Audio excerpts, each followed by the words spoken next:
Жакынкы аралыкта жалпы өлкө санариптик теле берүүлөргө толук өтөт. Бул үчүн азыр радио станцияларга жетишерлик деңгээлде жаңы техникалар алынып келинген. Жаңы санариптик каражаттар коюлуп бүткөрүлгөн менен бардык аймактарга жетиштүү деңгээлде санариптик теле берүүлөр көрсөтүлө элек. Бирок баягы алыскы тоолордун арасында жайгашкан айылдар кээ бир айылдар бизде азырынча санарипке өтө элек. Бул 95% дегени бул калктын санына салыштырмалуу алынган эсептөө. Бүгүнкү күнү түштүк аймактагы бардык телерадио компаниялар санариптик негизде берилүүдө. Ага ылайык Ош, Кара Суу, Өзгөн райондорунан тартып, алыскы Алайкууга чейин атайын теле мунаралар орнотулган. Ар бир аймакка өзүнчө мунаралар орнотулган сайын ал аймакта теле берүүлөрдүн сапаттуу көрсөтүшүнө мүмкүнчүлүктөр жаралат. Көпчүлүк мына жакын ортодо биз пландаштырып атабыз. Чоң айылдарга, анан 4-5 айылдар тоо арасында жашаган айылдарга санариптик аты деп коет, автомат радио берүүчү чалгычтарды коебуз. Ошондо ал жердеги элдер дагы санариптик көрө баштайт. Өлкөдө 2011 жылдан тартып жалпы санарипке өтүү программасынын негизинде бардык телеканалдар үчүн алдын ала тапшырмалар коюлган.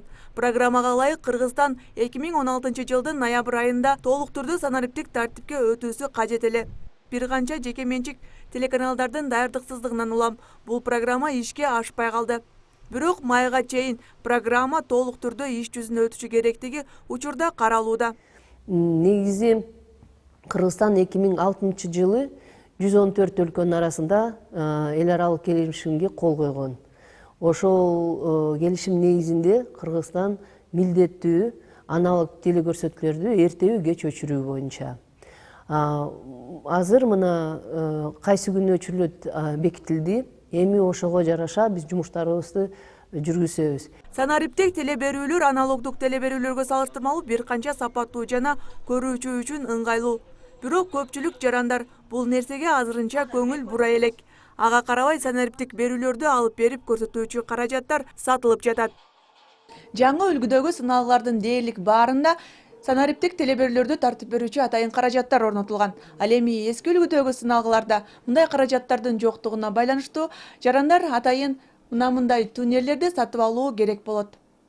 Санариптик берүүлөрдүн сапаты тартып берүүчү каражаттан же ресиверден жана антеннадан көз каранды. Учурда алардын ар кандай түрлөрү чыгып, керектөөчүлөр үчүн тандап алуу зарылчылыгы чыгууда. Чоң кичине болуп келет, айырмасы ошодон. Ошо объемуна карап гана келет. Эмесе качествосу өзү бир. Бардык Кытайдан келет булар. Анан мына российский дегендер булар эми. Бул Россияга арналып гана чыгылган нерсе да, сделано в России деп коет. Россияга арналып чыгат Кытай. Өзү Кытай барды. Просто элдер эми буну российский дейт, мунаны корейский дейт, бирин Турцияда өрөт, эми Турциядан келбейт, Кореядан келбейт булар, бардык Кытайдан келет. Жөнөкөй жарандар үчүн сапаттуу атайын кепилдиги менен сертификаттары бар ресиверлерди алып келүү үчүн учурда министрлик аракет көрүүдө. Кошумча массалык маалымат каражаттары аркылуу жарандарга түшүндүрүүчү түрмөктөрдү даярдап көрсөтүүдө. Кыргызстандагы теле көрүүчүлөр аналогдук эфирдик теле берүүнү жөнөкөй метрлик антенналар менен көрөт. Санариптик эфирди DVB-T2 MPEG-4 стандартындагы ресиверлер жана дециметрлик антенналар менен. Спутниктик теле берүүнү спутниктик антенналар менен. Интернет теле берүүнү компьютер, ноутбук, планшет жана уюлдук каражаттар менен. Ал эми кабелдик теле берүүнү көбүнчө шаарларда кабелдик түйүндөр аркылуу көрүшөт. Эскерте кетсек, 15 май күнү жалпы өлкөдө аналогдук теле берүүлөр өчүрүлөт. Алыскы тоолуу аймактарда гана алардын берилүүсү узартылат. Гүлмайрам Рахманбердиева, Самат Сайдамат уулу, Ош Перим жаңылыктары.